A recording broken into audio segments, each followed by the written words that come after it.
जब मुसलमानों के दारुल खिलाफा यानी मुस्लिम दौर हुकूमत की राजधानी बगदाद में हर दूसरे दिन किसी न किसी दीनी मसले पर मुनाजरे होने लगे, यानी डिबेट होने लगी। जल्द ही वो वक्त भी आ गया जब एक साथ एक ही दिन बगदाद के 4 अलग अलग चौराहों पर अलग अलग मुनाजरे हो रहे थे। पहला मुनाजरा इस बात पर था कि एक वक्त में सुई की नोक पर कितने फरिश्ते बैठ सकते हैं। दूसरा मुनाजरा इस अहम मौजू पर था कि कौवा हलाल है या हराम है।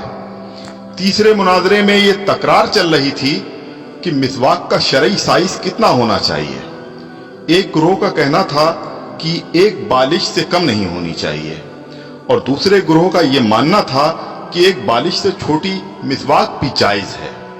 अभी ये डिबेट चल ही रही थी कि हलाकू खान की क़यादत में ततारी फौज बगदाद की गलियों में दाखिल हो गई और सब कुछ तहस नहस कर दिया।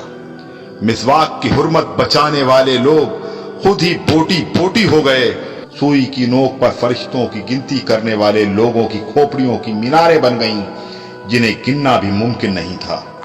कौवे के गोश्त पर बहस करने वालों के मुर्दा जिस्मों को कौवे नोच नोच कर खा रहे थे।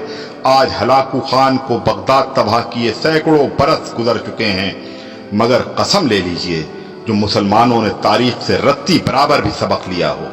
आज हम मुसलमान फिर वैसे ही मुनाजरे सोशल मीडिया पर या अपनी महफिलों, जलसों और मस्जिदों के मेंबरों से कर रहे हैं।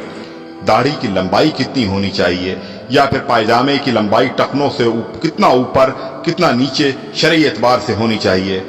फिरके और मसलक के हमारे झंडा बरदार सिर्फ और सिर्फ अपने अपने फिरकों को जन्नत में ले जाने के दावे कर रहे हैं और दौर हाजिर का हलाकू खान एक एक करके मुस्लिम मुल्कों को नेस्तनाबूद करता हुआ आगे बढ़ रहा है। अफगानिस्तान, लीबिया, इराक के बाद सीरियाई बच्चों की कटी फटी लाशों की गिनती करने वाला कोई नहीं है। बेगुनाहों की खोपड़ियों के मीनार फिर बनाए जा रहे हैं। आदम की नस्ल के नौजवानों, बूढ़े बुजुर्गों की लाशों को कौवे नोच नोच कर खा रहे हैं और हवा की बेटियां अपनी अस्मत बचाने के लिए उम्मत की चादर का कोना तलाश कर रही हैं।